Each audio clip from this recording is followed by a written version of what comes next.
dalam pembelajaran lukis atau ilustrasi digital, siswa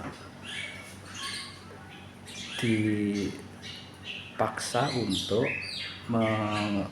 mengenal, mengingat-ingat tentang alat yang digunakan dalam penggunaan dalam ilustrasi digital. Alat-alat tersebut adalah seperti warna, kemudian kuas, kemudian seberapa gelap terangnya atau transparansi dari warna yang digunakan, kemudian ukuran.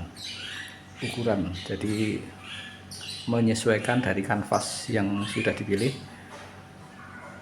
kemudian baru merencanakan dia akan melukis bebas atau menggunakan garis simetris kanan kiri sama. Jadi kalau menggambar frontal maka dia menggunakan garis simetris kanan kiri sama, sehingga lebih sederhana tapi presisi simetris. Sedang kalau menggambar bebas bisa juga kalau sudah terampil menggunakan langsung tablet atau HP. Sedang untuk yang masih belum terampil bisa juga menggunakan buku dulu, kemudian difoto, dari foto kemudian nanti ditampilkan dalam tablet atau handphone. Kemudian proses berikutnya adalah meniru atau memperjelas dari sketsa yang tadi sudah dibuat, kemudian diikuti dengan pilihan kuas yang sesuai. Baru berikutnya pewarnaan biasa atau lebih begampang seandainya nanti menggunakan pewarnaan yang transparan, kemudian berulang-ulang, dan itu lebih gampang daripada nanti dengan langsung warna yang kedap atau warna yang model blok, bukan lagi transparan. Tapi seandainya kalaupun nanti ada kesalahan, bisa juga dilakukan dengan undo, atau bisa juga menggunakan garis mundur, ya, ada panah mundur lagi. Jadi cara menghapusnya begitu. Jadi mundur, ada tindakan untuk mundur atau undo dari pekerjaan yang tadi sudah selesai. Berikutnya gunakan kanvas,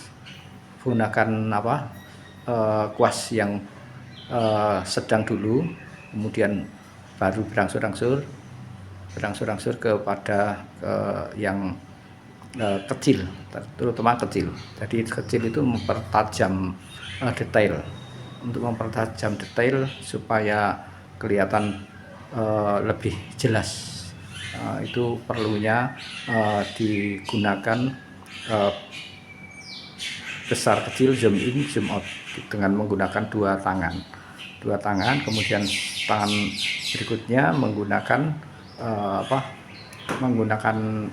pen stylus yang sudah tersedia. Nah, itu perlunya untuk memberi pewarnaan secara keseluruhan. Jadi maju mundur, zoom in zoom out itu terus dilakukan. Jadi itulah kelebihannya menggambar menggunakan digital bagi anak-anak untuk yang takut keliru. Jadi tidak usah terlalu banyak menghapus, dan lingkungan tetap bersih, tidak berserakan seperti kalau kita melukis manual. Bisa dengan sketsa maupun dengan pewarnaan yang sempurna dengan menggunakan tablet. Jadi sama saja tapi lebih praktis. Hanya saja ukurannya agak terbatas. Kalau ingin lebih besar lagi ya memori yang harus ditampilkan lebih kuat lagi. Dan ini perlu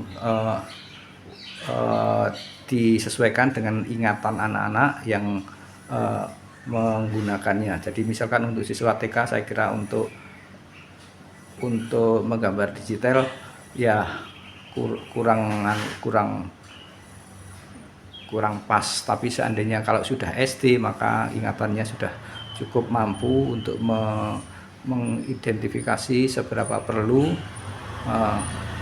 ukuran dari kuas yang diinginkan, kemudian warna yang lebih pas. Jadi karena warna itu lebih memperjelas penampilan nanti sketsanya. Kalau sudah selesai, kesan warna perlu dikuasai oleh para siswa sekalian, sehingga gambar-gambar yang ditampilkan bisa juga tidak seperti kebanyakan anak-anak menggunakan seperti komik ya atau kartun. Nah, tapi bisa juga mengarah ke arah realis. Jadi tidak mesti untuk lukis digital itu seperti komik 2 dimensi, bisa juga gambar realis yang kesan nyata. Demikian juga tidak mesti kenapa anak-anak harus menggunakan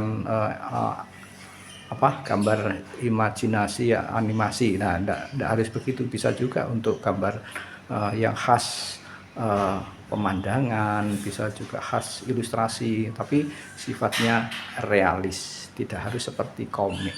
Jadi lebih luas, tergantung seberapa kemampuan anak-anak untuk mengekspresikan melalui karya tersebut. Jadi itulah kelebihannya menggambar digital. Kita tidak mesti harus menggambar komik. Jadi yang penting kita menguasai bagaimana memberikan efek 3 dimensi dari warna yang akan kita ingin tampilkan,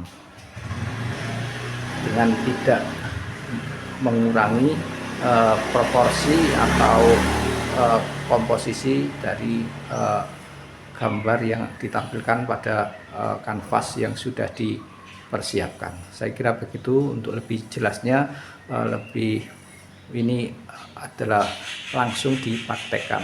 Saya biasa menggunakan Krita, menggunakan Ibispen, menggunakan sketchbook, bisa juga dengan Medibank ya, bisa begitu. Untuk selanjutnya silakan dikerjakan langsung melalui aplikasi digital. Kemudian silakan konsultasi untuk yang masih kurang jelas dengan penjelasan ini. Terima kasih.